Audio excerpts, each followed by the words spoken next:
Muito bem, caro aluno, cara aluna do Centro Universitário Salesiano de São Paulo. Meu nome é Ronald Oliveira, sou salesiano de Dom Bosco e falo com você que é nosso aluno da extensão universitária de vulnerabilidade juvenis. Nas duas últimas aulas, eu introduzi justamente o esquema das juventudes contemporâneas, alguns aspectos introdutórios, e aí entrei justamente o quê? Na questão da infância, não é? E nós vamos continuar ainda porque o assunto é longo, né? O assunto ele precisa ser aprofundado para que a gente possa também ter mais destreza para poder lidar com o nosso campo específico das vulnerabilidades. Porque a gente precisa entender, inclusive, entender a partir de uma genealogia do nosso tempo, genealogia da história, de que, e entender, claro, a questão do Brasil, daquilo que influi no nosso querido Brasil, para chegar às realidades familiares que nós temos. É por isso que hoje nós vamos falar sobre a juventude, vamos falar sobre a infância, mas do Brasil colônia até os dias de hoje. Nossa, bem distante, sim, porque as realidades que nós temos hoje permeiam desde lá, foram construídas a partir daquela realidade. E você que me acompanha nesse momento é convidado a viajar, há séculos atrás, para poder entender esse dinamismo de hoje. Vamos lá então. Primeiro, nós precisamos entender como era a figura no tempo do Brasil colônia, como era entendida a criança naquela época. A criança branca, a criança que era de classe nobre, ela era inicialmente entendida, como mais um ser dentro da família, e era um ser desvalorizado. O pai tinha essa criança justamente para mostrar para os outros. Quanto mais criança, quanto mais em questão de idade, quanto mais criança ela for em relação ao mais velho, mais, me desculpem o perdão da palavra, melhor, menos crédito ela possui, não é? E aí nós vamos conseguir entender que ela vai se tornar objeto de poder, objeto de relação, dentro de uma perspectiva de família, deixa eu virar para cá, família patriarcal, onde o pai provedor,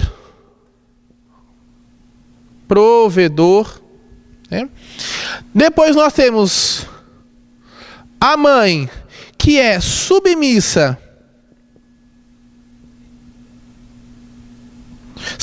ao esposo, ao esposo, e logo depois os filhos. Nós podemos, diante desse emblema, constatar que até em relação ao filho e em relação à mãe, os filhos estão em segundo lugar no tratamento com a mãe, Os filhos, segundo lugar, porque a mãe precisa dar conta da sua relação com o esposo.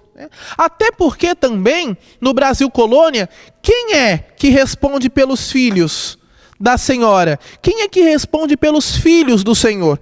Os escravos. Os escravos. Então, esses filhos existem para festas sociais. Eu levo, olha, eu tenho um filho e tal, basta. Era esse, basicamente, o papel desenvolvido por essa criança, dentro de um seio familiar patriarcal de um Brasil colônia. Agora, quando nós entramos no patamar do quê? Dos filhos, dos escravos. Enquanto crianças, eles podiam circular na casa grande. Eram objeto de diversão, de comédia, dos senhores. E aí, quando completavam por volta ali dos 7, 10 anos, e que já tinham, né, o corpo físico, eles já entendiam, né, já conseguiam ver que podiam trabalhar,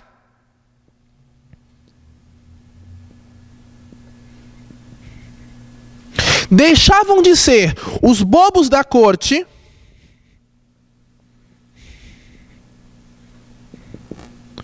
e iam para a dureza da escravidão. Então percebam os papéis que desenvolvem as crianças, né? Da família patriarcal, o papel, definitivamente, o papel que ela desempenha, né, dentro da família, o papel que ela representa status, né, porque quanto mais crianças eu tenho, né, mais respeito também essa família tem, porque ela é numerosa, né, mas ela é apenas, né, ela é apenas um sentido de estar, porque quem cuida são os escravos, porque a mãe precisa dar atenção ao pai, mas em contrapartida, na dimensão dos filhos dos escravos, eles são bobos da corte até completarem a idade suficiente para poder começar a trabalhar, né? Agora, essa realidade, ela só muda quando lá em 1808 a família real vem para o Brasil.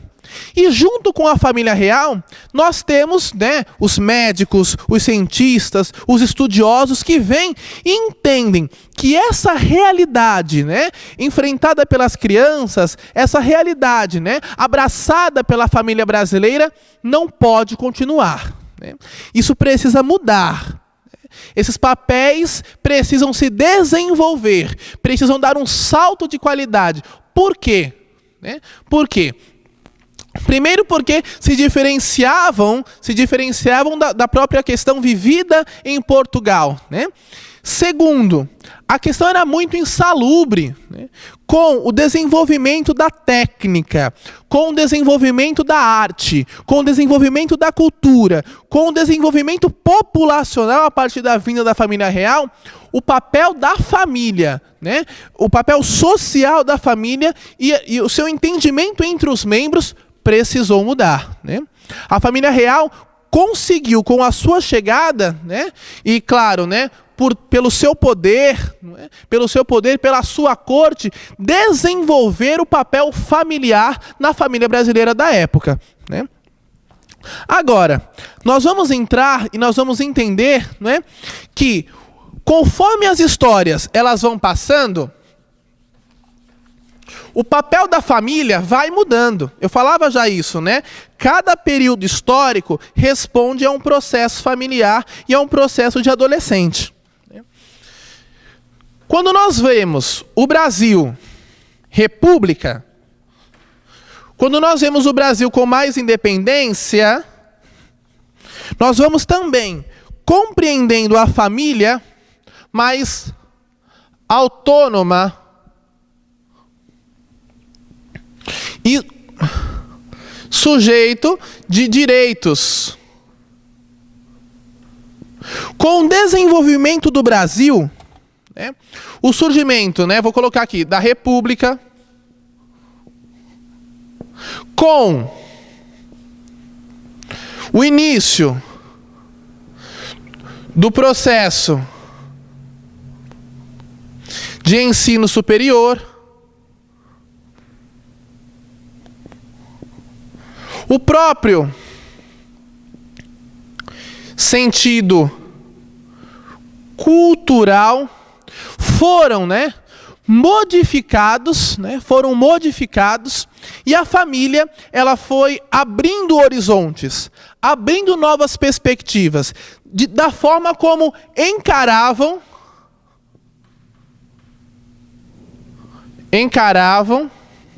os seus membros.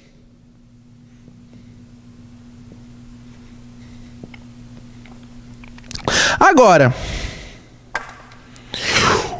com essa crescente e com esse desenvolvimento, algumas questões precisaram ser modificadas no entendimento familiar, né?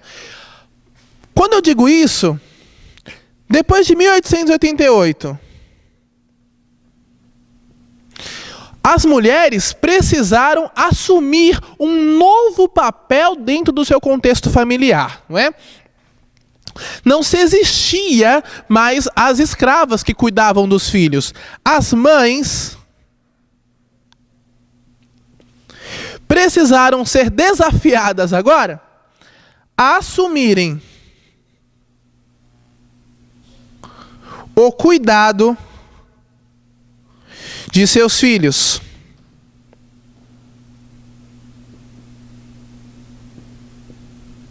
Não mais num contexto patriarcal, que ela precisava estar ali de prontidão para atender o seu marido, mas ela precisava agora se ocupar dos afazeres domésticos.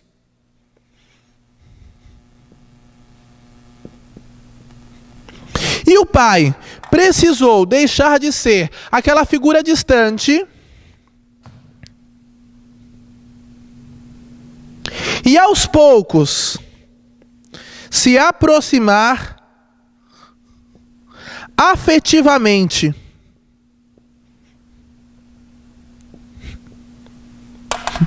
É por isso, cara aluno, cara aluna, que os nossos contextos viventes hoje, quando nós entendemos a história, quando nós conseguimos colocar na nossa mão e entender os dilemas vividos pela nossa sociedade, lá no Brasil colônia, e aí nós vamos vindo para frente até chegar à nossa atualidade, nós vamos conseguir entender a nossa realidade. Percebam que muita coisa nós conseguimos entender a partir da realidade que nós vivemos lá. A partir daquilo que a população brasileira viveu naquela época, nós conseguimos trazer para cá e nos clarear a mente diante das adversidades que nos acometem na realidade de hoje, não é? Agora, uma coisa é certa. Com as leis da abolição da escravatura, a lei do ventre livre, todas essas leis que nos ajudaram no processo de libertação da escravatura no Brasil, foram boas? Claro que foram boas. Mas, por um outro lado, elas também foram sinais de desigualdade social. Desigualdade social. Exclusão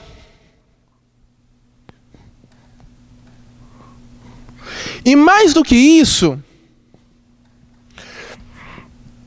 perseguição.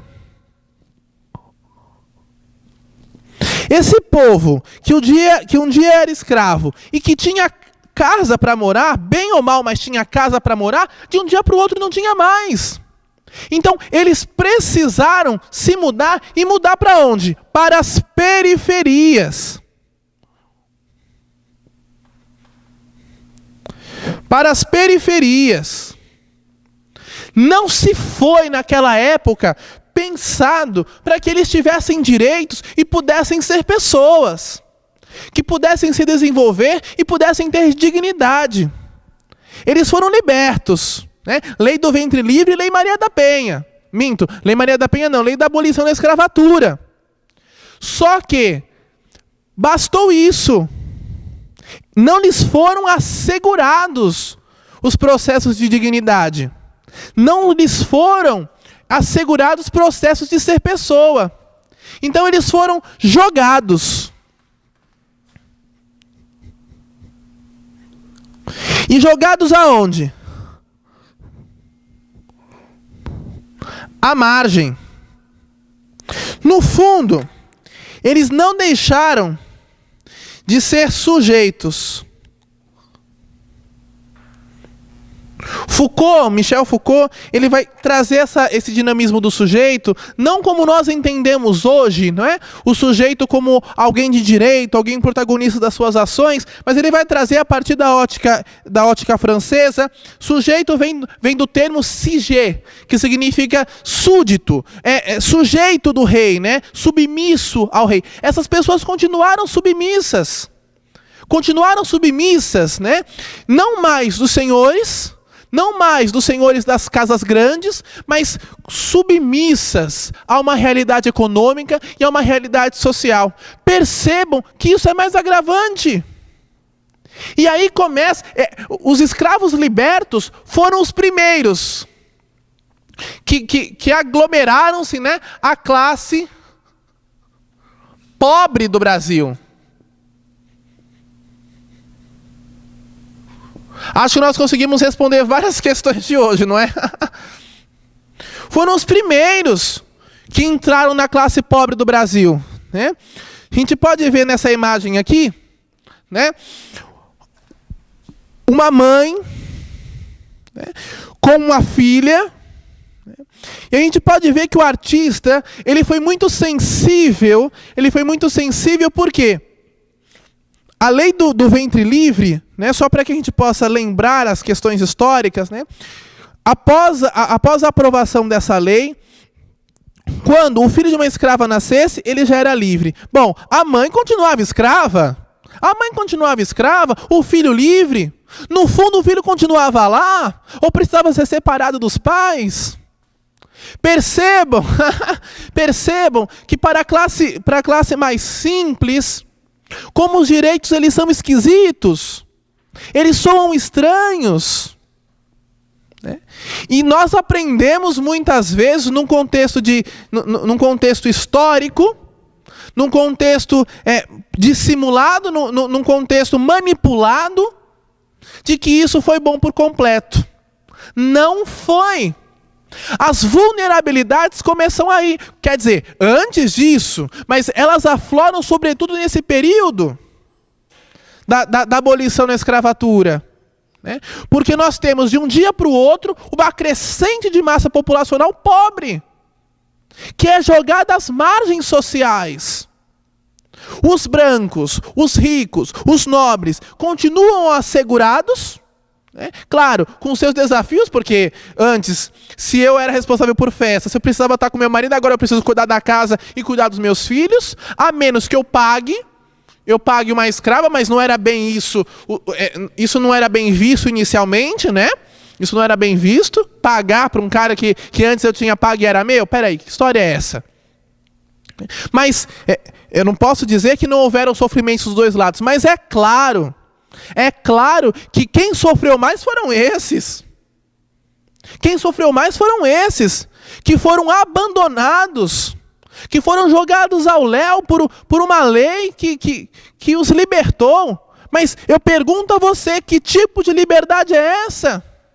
Uma liberdade que os condicionou à pobreza extrema, à morte, ao abandono social, à perseguição econômica. Isso é sério, porque isso reflete nos dias de hoje, caro aluno, cara aluna. Vocês sabem disso. Basta ir numa Fundação Casa e você percebe quem é o público que está lá. Basta perguntar a cada um deles a sua história, né? Basta perguntar a cada um deles a realidade no qual eles vêm.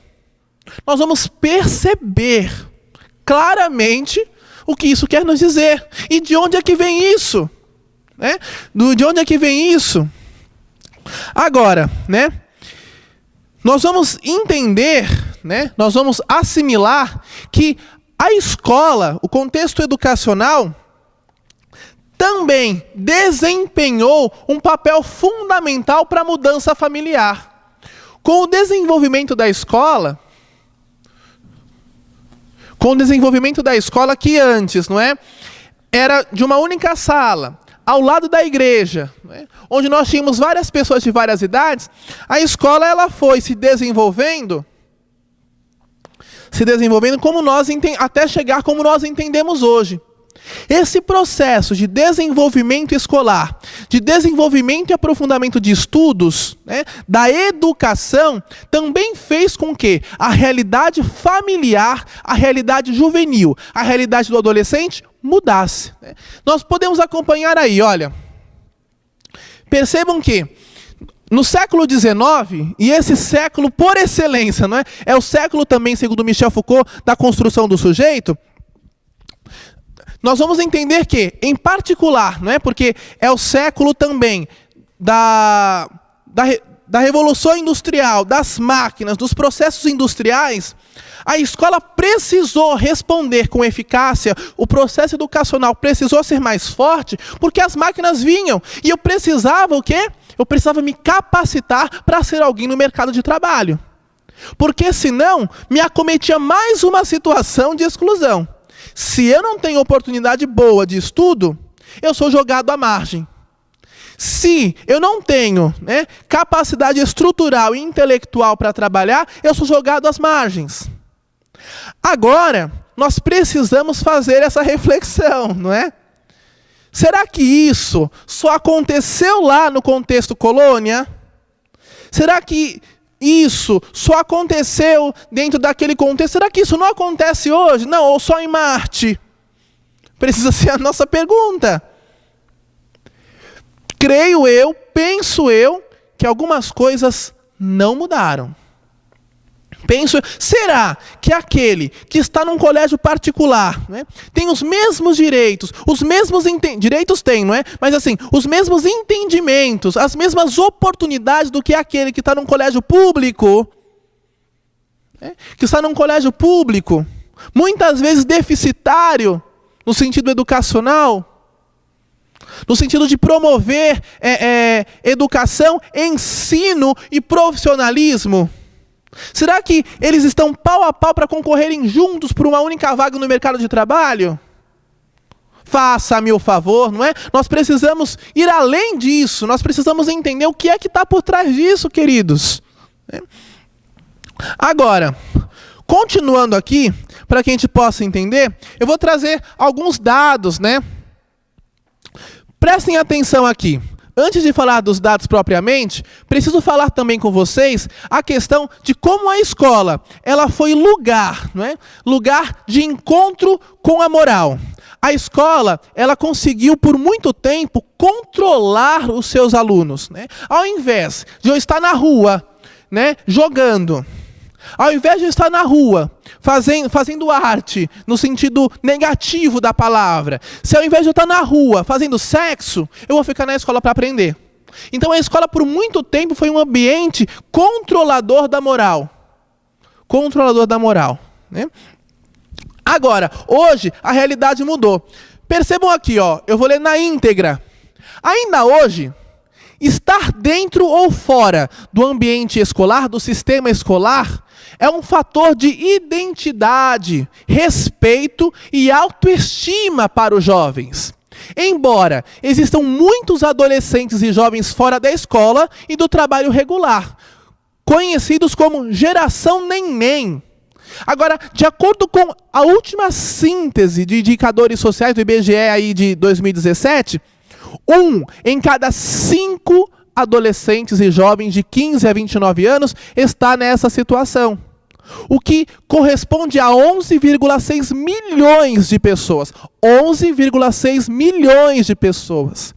A grande maioria é de jovens com filhos, com menos escolaridade, mulheres, negros ou pardos, e membros de famílias cuja renda per capita é de até meio salário mínimo.